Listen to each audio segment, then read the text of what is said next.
नमस्कार, आप देख रहे हैं सी न्यूज भारत। मैं हूं आपके साथ स्नेहा सिंह। वक्त हो गया है न्यूज बुलेटिन का।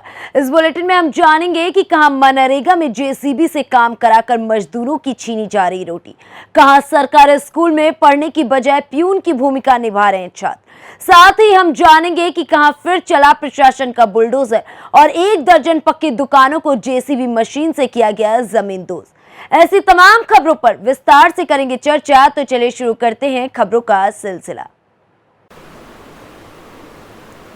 प्रदेश में योगी सरकार जहां भ्रष्टाचार पर अंकुश लगाने और गांव में गरीब मजदूरों के लिए मनरेगा योजना चलाकर लोगों को रोजगार देने का काम कर रही है, तो वहीं कुछ गांव में भ्रष्टाचार में लिप्त प्रधान व सचिव की मिलीभगत से मजदूरों की जगह जेसीबी से कार्य कराकर मनरेगा मजदूरों के पेट पर लात मारकर भ्रष्टाचार करने का काम किया जा रहा है। ऐसा ही एक मामला बांदा जिले के कमासिन ब्लॉक अंतर्गत लखनपुर ग्राम पंचायत से सामने आया, जहां भाजपा के पूर्व मंडल अध्यक्ष कमल द्विवेदी ने खंड विकास अधिकारी डॉक्टर प्रभात द्विवेदी को दिए शिकायती पत्र में आरोप लगाया है कि गांव में मनरेगा योजना के तहत 5,92,000 रुपए की लागत से तालाब की खुदाई का काम हो रहा है, जिसमें तालाब की खुदाई के शुभारंभ में भाड़े के मजदूरों को ले आकर तालाब का पूजन तो करा लिया गया, लेकिन पूजन के बाद अधिकारियों के जाते ही काम बंद कर दिया गया और बाद में सिर्फ झाड़ियों की सफाई कराकर रात में चोरी से जेसीबी से खुदाई का कार्य कराया गया। इतना ही नहीं, पूर्व अध्यक्ष ने बताया कि मैंने इसकी सूचना डीसी मनरेगा सहित संबंधित अधिकारियों को दी, लेकिन मौके पर कोई नहीं पहुंचा, बल्कि प्रधान को सूचित कर साक्ष्य मिटाने का अवसर दे दिया गया और जब जांच के नाम पर लिपापोती करने का काम भी किया जा रहा है। द्विवेदी जी, क्या नाम है आपका? कमल द्विवेदी। द्विवेदी जी से तालाब के मिट्टी खुदाई हुई है जी। कैसे क्या हुआ था? ये जेसीबी से खुदाई हुई इसकी। ये पहले से भीटा बना हुआ था, पूरा तालाब पहले से ही बना हुआ था। लखनपुर ग्राम पंचायत के प्रधान रामनरेश शुक्ला जी के द्वारा रात 12 बजे जेसीबी चला करके खुदाई की गई है और जैसे ही उनको भनक लग गई कि शासन को ये जानकारी मिली कर्मचारियों को कि यहाँ जेसीबी से मैंने शिकायत किया था कि जेसीबी से खुदाई हो रही है, तो उन्होंने प्रधान को सचेत कर दिया, तो लेबर को लेकर के ड्रेसिंग करवा दिया उसने। किस माध्यम से शिकायत किया था आपने? मैंने दूर संचार माध्यम से, फ़ोन के माध्यम से मैंने अवगत कराया था। सोशल मीडिया से भी जानकारी दिया था क्या? जी, सोशल मीडिया में भी डाला था मैंने। और तालाब कहाँ पे, किस जगह है? ये तालाब बरगदी तालाब के नाम से है, ग्राम पंचायत लखनपुर में। बांदा से सी न्यूज संवाददाता रामकृपाल यादव की रिपोर्ट। कहते हैं तस्वीरें कभी झूठ नहीं बोलती और शिक्षा को भी शर्मसार कर देने वाली ये तस्वीरें हैं कोसली विधानसभा के गांव नहाड़ स्थित राजकीय वरिष्ठ माध्यमिक विद्यालय की, जहां स्कूल टाइम में कक्षा में बैठकर शिक्षा ग्रहण करने की बजाय तस्वीरों में दिखाई दे रहा ये छात्र स्कूल टीचर्स के लिए चाय की दुकान से चाय लाता हुआ नजर आ रहा है, जबकि ये काम स्कूल प्यून का है, ना कि इस छात्र का। पूरे मामले पर छात्र से चाय मंगवाने वाले टीचर्स कैमरे के सामने कुछ भी बोलने से बचते नजर आए। अब शिक्षा विभाग ही तय करे ये तस्वीरें कितनी उचित और कितनी अनुचित हैं। हरियाणा से सी न्यूज संवाददाता चैन सिंह की रिपोर्ट। कोटवा में आंधी से काफी नुकसान हुआ है। वहीं स्टेट बैंक के समीप बाजार फीडर के ट्रांसफार्मर का पोल टूट जाने से विद्युत आपूर्ति 20 घंटे से बाधित है। बिजली विभाग के द्वारा पोल गार्ड ट्रांसफार्मर को बैठाने का कार्य किया जा रहा है। लाइनमैन अनिल कुमार ने बताया कि शाम 6 बजे तक विद्युत आपूर्ति बहाल की जा सकती है। इधर लाइन नहीं रहने से लोगों को घरेलू काम में भी परेशानी का सामना करना पड़ रहा है। मोतिहारी से सी न्यूज संवाददाता दीपक पांडे की रिपोर्ट। शनिवार को सिलवानी तहसील के कस्बा बमहौरी थाना अंतर्गत ग्राम ऊषापुर में प्रदेश के मुख्यमंत्री शिवराज सिंह चौहान के निर्देश पर स्थानीय प्रशासन ने 8 साल की मासूम बच्ची से दरिंदगी करने वाले आरोपी राजा कुशवाहा के मकान को बुलडोजर से ध्वस्त किया। आरोपी के मकान के साथ ही शासकीय भूमि पर कब्जा करके टी करने पर उक्त जमीन को भी मुक्त कराया गया। कार्यवाही में एसडीएम संगमित्रा बौद्ध, सिलवानी एसडीओपी राजेश तिवारी, तहसीलदार रामजी लाल वर्मा, नायब तहसीलदार कविराज मेहरा तथा थाना प्रभारी भरत सिंह सहित पुलिस बल मौजूद रहा। आपको बता दें, सिलवानी के थाना बमहौरी क्षेत्र का मामला है, जहां 8 साल की मासूम बच्ची से दरिंदगी करने वाले आरोपी के अतिक्रमण मकान पर बुलडोजर से ध्वस्तीकरण की कार्यवाही आज की गई है। सर, जो ऊपर ऊषापुर में गांव में जो बुलडोजर चलाया जा रहा है, क्या है सर पूरा मामला? अभी लगभग 15 दिन पहले उस ग्राम की एक नाबालिग बच्ची के साथ आरोपी राजा कुशवाहा द्वारा दरिंदगी की गई थी और उसके विरुद्ध जो प्रकरण पंजीबद्ध किया गया था, उसी तारतम्य में जब उसकी संपत्ति के बारे में जानकारी ली गई तो पाया गया कि उसका मकान और एवं शासकीय भूमि पर अवैध रूप से कब्जा करके वो और खेती वगैरह का काम कर रहे थे। तो आज प्रशासन में के द्वारा जाके उनका मकान और जो जमीन पे अतिक्रमण था उससे उस पर बुलडोजर चला के और उसको मुक्त कराया गया है। सर जमीन कितनी थी? अभी जमीन का नाप हो रहा है, वैसे जो अंदाज है वो लगभग 2.5-3 एकड़ के आसपास है और उसका एग्जैक्ट अभी नाप चल रहा है। रायसेन से सी न्यूज संवाददाता राजेश साहू की रिपोर्ट। टीकमगढ़ प्रशासन द्वारा बड़ी कार्रवाई की गई है, जहां फिर से प्रशासन का बुलडोजर चला है। जिला मुख्यालय के पास बनी अवैध दुकानों को जमींदोज किया गया। कलेक्ट्रेट और नगरपालिका के ठीक सामने बनी करीब 1 दर्जन पक्की दुकानों को जेसीबी मशीन से जमींदोज कर दिया गया। सुबह 8 बजे एसडीएम, तहसीलदार प्रशासनिक अमले के साथ मौके पर पहुंचे और अवैध कब्जा हटाने की मुहिम शुरू कर दी गई। शहर के कलेक्ट्रेट रोड पर लंबे समय से सड़क किनारे 1 दर्जन पक्की दुकानें बनी थी। आज अचानक सुबह से ही दुकानों को तोड़ने की कार्रवाई शुरू कर दी गई, लेकिन मौके पर स्थिति को संभालने के लिए राजस्व अमले के अलावा कोतवाली और देहात थाना पुलिस को भी तैनात किया गया। सुबह 8 बजे से चल रही कार्रवाई में अब तक करीब 1 दर्जन पक्की दुकानों को जेसीबी मशीन से। इस दौरान टीकमगढ़ एसडीएम सीपी पटेल, तहसीलदार आरपी तिवारी, नायब तहसीलदार पीयूष दीक्षित, डीएसपी प्रिया सिंधी, कोतवाली थाना प्रभारी वीरेंद्र सिंह पवार, थाना प्रभारी नसीर फारूकी सहित पुलिस दल बल मौजूद रहा। टीकमगढ़ से सी न्यूज संवाददाता मनोज खरे की रिपोर्ट। आनंदपुर ओपी क्षेत्र के भैरवगंज बाजार स्थित एक्टर फैबियन चार्ल्स उड़ के घर बिजली की शॉर्ट सर्किट से आग लग जाने के कारण पुआल समेत फर्नीचर का लाखों की संपत्ति जलकर राख हो गई है। आनंद फानन में ग्रामीणों के द्वारा अग्निशमन को भेजने को लेकर आनंदपुर ओपी को जानकारी दी गई, जिसमें मामले को संज्ञान में लेते हुए फायर ब्रिगेड की गाड़ी एसडीपीओ के द्वारा भेजी गई। कड़ी मशक्कत के बाद ग्रामीणों के सहयोग से आग पर काबू पाया गया, जिसमें मौजूद सुनील दास, बबलू कुमार, अजीत कुमार, रोहित कुमार, पैक्स अध्यक्ष हेमराज यादव, पंचायत समिति छोटू भगत, वरुण संतोष, बबलू भगत समेत दर्जनों लोग उपस्थित रहे। सर, ये जो आपके घर में आग लगा था वो किस कारण से आग लगा था? ये शॉर्ट सर्किट की वजह से हुआ। जी, शॉर्ट सर्किट से लगा था। आपको कैसे जानकारी हुआ? एक्चुअली हम तो यहाँ पे नहीं थे, हम लोग अपने घर होटल पे थे, हम और मेरे बड़े भाई।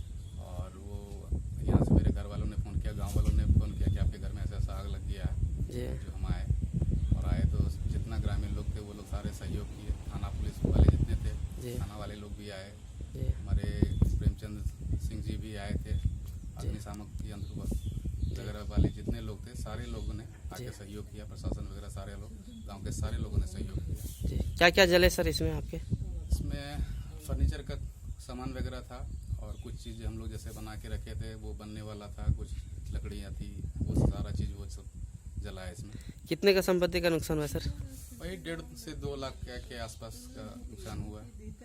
जी, ये तो प्रॉपर नहीं बता सकते हैं। जी, जानकारी देने के लिए धन्यवाद। Thank you.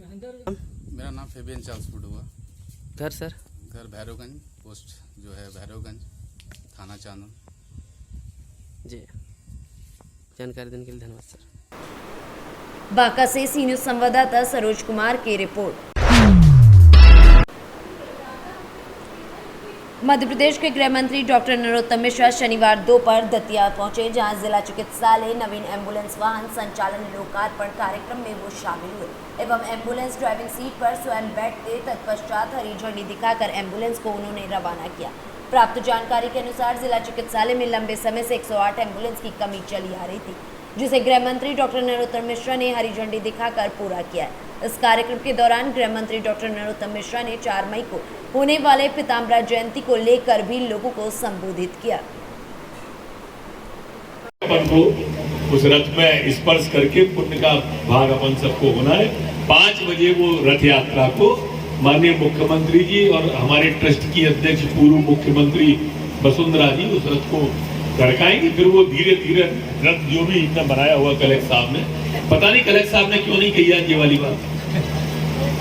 जो मूल कार्यक्रम 4 तारीख का है, मैं तो कहीं जा ही नहीं रहा, 4 तक यहीं रहूंगा, सिर्फ देख रहूंगा दूर से। सबको सब काम छोड़ के आना है जो भी कल और तय हो जाएगा। एक साइड बहन रहेगी, क्या रखा है तय उसका। दतिया से सी न्यूज संवाददाता नितिन दांत्रे की रिपोर्ट। सेज विश्वविद्यालय इंदौर में institute of pharmaceutical sciences pharmaceutical विज्ञान में वर्तमान नवाचार और भविष्य के रुझान पर एक दिवसीय संगोष्ठी का आयोजन किया गया। संगोष्ठी के उद्घाटन कार्यक्रम में pharmacy council of India new Delhi के president doctor Montu M Patel, pharmacy council of India की एजुकेशन रेगुलेशन कमेटी के चेयरमैन डॉक्टर दीपेंद्र सिंह और पीसीआई की केंद्रीय समिति के आदरणीय सदस्यों एवं धर्मेंद्र सिंह, सुशील बंसल, सुशील सूडान समेत तमाम लोग पहुंचे और सभी का सम्मान हुआ। बता दें, मध्य प्रदेश क्षेत्र के समस्त फार्मेसी संकाय के टीचर्स एवं शोधकर्ताओं का पीसीआई पदाधिकारियों के साथ मुलाकात करने का एक ये बहुत अच्छा अवसर रहा। सेज विश्वविद्यालय इंदौर ने फार्मेसी शिक्षा दिग्गजों का सत्कार किया एवं संस्था प्रमुख डॉक्टर राघवेंद्र दुबे एवं विभाग प्रमुख डॉक्टर निर्मल डोंगरे ने संगोष्ठी में करीब 300 प्रतिभागियों, शिक्षाविदों, शोधकर्ता एवं अधिकारियों के द्वारा भाग लेने की जानकारी दी। इस संगोष्ठी में करीब 100 प्रतिभागियों द्वारा शोध पत्र प्रस्तुत किए गए। विश्वविद्यालय के उप कुलाधिपति डॉक्टर प्रशांत जैन ने आयोजकों को सफलता की शुभकामनाएं दी। गेस्ट के रूप में आज सेज यूनिवर्सिटी इंदौर में फार्मेसी काउंसिल ऑफ इंडिया के नवनिर्वाचित प्रेसिडेंट और उनकी पूरी टीम आज यहाँ आई हुई थी। तो आज जो हमने सेमिनार रखा था, innovation trends and future prospects in pharmacy, तो आज जो हमारे president of pharmacy council of India है मोंटू पटेल साहब, डॉक्टर मोंटू पटेल साहब, उनने आज जो बताया पूरा, और हमें लगा कि एक लीडर बना एक फार्मेसी काउंसिल ऑफ इंडिया में, और उनने जो उनकी सोच है उनने जो बताई, तो हमें लगा कि जो हमने आज सेमिनार रखा था, जो उसका टॉपिक था इनोवेशन और नए फ्यूचर ट्रेंड, उनने उसको ही लेके आज पूरा व्याख्यान दिया और बच्चों को इंटरेक्ट किया और 1-to-1 इंटरेक्ट किया, जो बहुत ही अच्छी बात थी। सर, स्टूडेंट्स में किस तरह का रुझान देखते हैं फार्मास्यूटिकल लाइन को देखते हैं? फार्मेसी एक ऐसा प्रोफेशन है जिसमें कि आप देखेंगे जो स्टूडेंट आता है वो कोई भी खाली नहीं बैठ सकता। अगर वो चाहे उसे एंटरप्रेन्योर बनना है वो एंटरप्रेन्योर बन सकता है, अगर वो चाहे उसे किसी की नौकरी करनी है वो नौकरी कर सकता है, उसे चाह रहा है कि अपनी दुकान खोलनी है वो दुकान खोल सकता है। और अब तो कम्युनिटी फार्मेसी और जितने यूरोपियन कंट्रीज़ में और यूएस कंट्रीज़ में है कि जो फार्मासिस्ट हैं वो कोई भी काम डॉक्टर्स प्रिस्क्रिप्शन का भी उनका है। तो आज जो हमारे प्रेसिडेंट मोंटू पटेल साहब ने भी यही बोला कि अगर एम फार्म और बी फार्म में जो बच्चे अगर चाहें तो वो भी अब कोशिश करेंगे और गवर्नमेंट से टच में कि वो भी प्रिस्क्राइब कर पाएँ और डिस्पेंस कर पाएँ दवाइयों को। तो ये एक बहुत अच्छा अगर हो गया तो फार्मेसी के बच्चों के लिए बहुत अच्छा कैरियर हो जाएगा। आपका इंट्रोडक्शन? मैं doctor Prashant Jain, pro chancellor says university Indore and Bhopal.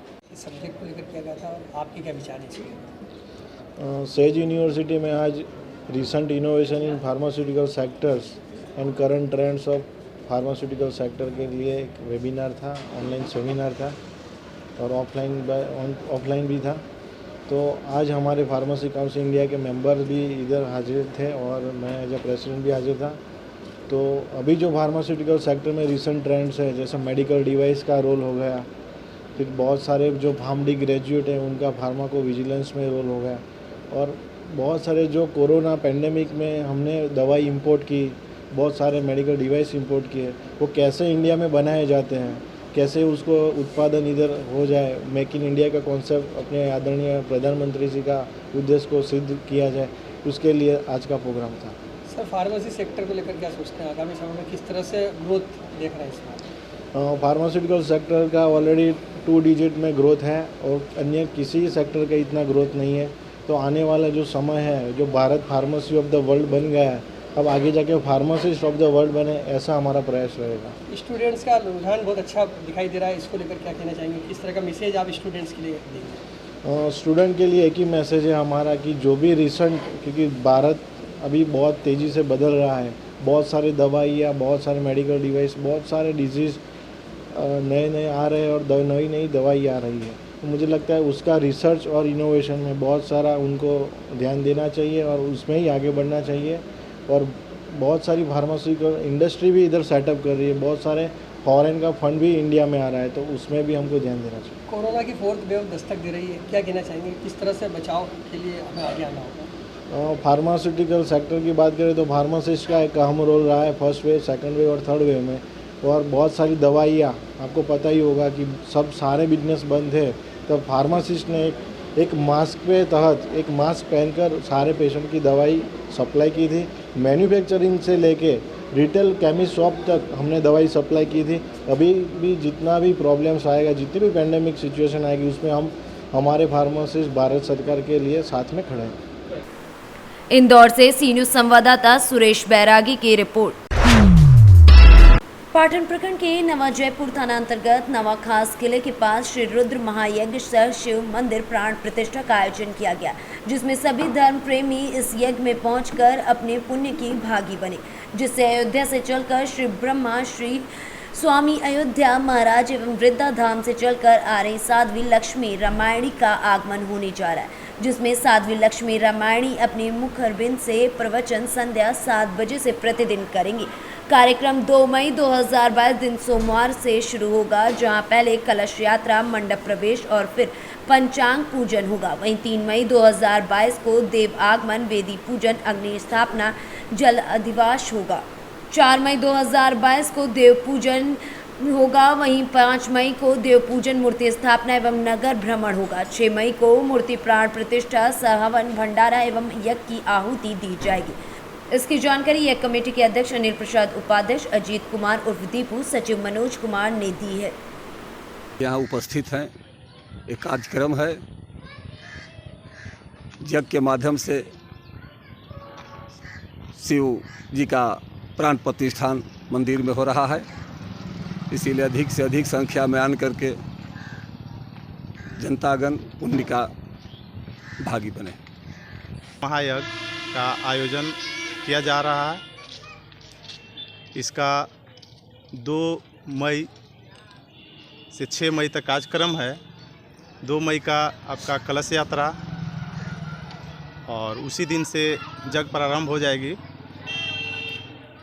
उसके बाद 5 मई को हम लोग नगर भ्रमण का आयोजन किए हुए हैं, जो गढ़ टोला से चलकर पूरा 5-6 गांव जितने भी इधर मंदिर है उसमें पूजा अर्चना होगी। उसके बाद फिर पुनः हम लोग यज्ञशाला में आएंगे और 6 को प्राण प्रतिष्ठा है, महाभंडारा का भी आयोजन किया गया है। इसमें आप सभी गांववासियों से अनुरोध है कि इस कार्यक्रम को में भाग लेकर इसको सफल बनाएं। आप सबका सहयोग हमारे लिए बहुत महत्वपूर्ण है। इस यज्ञ में यज्ञ का देखभाल उनका नेतृत्व में हो रहा है। ये महात्मा जी आए हुए हैं, अयोध्या प्रसाद अयोध्या स्वामी जी महाराज के नेतृत्व में ये यज्ञ हो रहा है। 2 तारीख से 6 तारीख तक प्रवचन का प्रोग्राम यहाँ रखा गया है, जिसमें साध्वी लक्ष्मी नारायणी जी का आगमन हो रहा है। वो संध्या 7 बजे से पर डे प्रवचन का आयोजन किया जाएगा, जिसमें आप सभी ग्राम वासियों, अगल बगल के क्षेत्र से अनुरोध है कि आप लोग आइए और प्रवचन सुनिए और इस यज्ञ में शामिल होकर पुण्य का भागी बने। झारखंड से सी न्यूज़ संवाददाता पंकज शर्मा की रिपोर्ट। पलामू जिले के तरहसी प्रखंड कार्यालय में मुखिया एवं वार्ड पार्षद के नामांकन को लेकर पूरे दिन भीड़ भाड़ देखी जा रही है, जिसे लेकर आज के दिन मझौली 2 पंचायत से चांदनी सिंह पति अनुज सिंह ने मुखिया पद के लिए अपना नामांकन दाखिल किया। इसके बाद आरका पंचायत से मुखिया पद के लिए पवन प्रसाद ने अपना नामांकन कराया एवं कई पंचायतों से मुखिया पद के लिए काफी प्रत्याशियों ने अपना पर्चा दाखिल किया। इसके साथ साथ वार्ड पार्षदों की पर्चा दाखिल करने के लिए प्रखंड कार्यालय में काफी संख्या में भीड़ देखी जा रही है। वार्ड पार्षद के लिए निर्वाचन पदाधिकारी के रूप में तरहसी वीडियो सच्चिदानंद महतो को जिम्मेदारी सौंपी गई। वहीं एक तरफ मुखिया के लिए निर्वाचन पदाधिकारी के रूप में तरहसी सीओ केदारनाथ सिंह को जिम्मेदारी सौंपी गई। इस बारे में प्रखंड विकास पदाधिकारी सह तरहसी निर्वाचन पदाधिकारी सच्चिदानंद महतो ने कहा कि यहां पुलिस प्रशासन की मौजूदगी में शांति व्यवस्था के साथ नामांकन कराया जा रहा है। किस पंचायत से हैं? कौन मतलब पद पर है? मुखिया पद के लिए।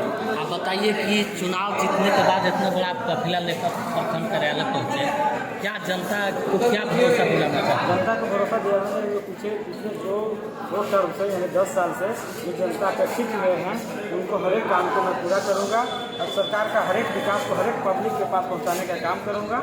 और इसमें वृद्धा पेंशन, आवास, सेठ जो भी मतलब घूसखोरी चरम सीमा पर बढ़ चुका है उसको मैं रोकने का काम ये तो करूंगा। प्राथमिकता हुआ, लेकिन पहला मुद्दा क्या है चुनाव में? मुद्दा मेन मुद्दा है अपने पंचायत को शिक्षित बनाना, गरीबों के बाल बच्चा को शिक्षा से मतलब ले जाना और आने वाले पीढ़ी को अच्छे परवरिश करना। धन्यवाद। चांदनी देवी। किस पंचायत से आप? मंझौली की। क्या मतलब किस पद पर आ रहे हैं अभी? किस पद पर आ रहे हैं? मुखिया प्रत्याशी। आप चुनाव जीतने के बाद जनता से क्या भरोसा दिलाना चाहती हैं? क्या पहली प्राथमिकता क्या रहेगी? क्या रहेगा? पहला प्राथमिकता के बारे में बताएंगे, चुनाव जीतने के बाद क्या करेंगे आप? शिक्षा, बिजली, सड़क को दुरुस्त करेंगे, रोजगार अवसर प्राप्त करेंगे, जो काम नहीं हुआ है, छूटा हुआ है उसको पूरा करने का काम करेंगे। आपका इतना जन सैलाब आज के डेट में उजड़ा हुआ है, क्या नॉमिनेशन का डेट आज ही है? आज ही है 30 तारीख। तरहसी से सी न्यूज़ संवाददाता सत्येंद्र कुमार विश्वकर्मा की रिपोर्ट। फिलहाल इस न्यूज बुलेटिन में बस इतना ही। देश दुनिया की ऐसी तमाम खबरों को देखने के लिए बने रहें सी न्यूज़ भारत के साथ।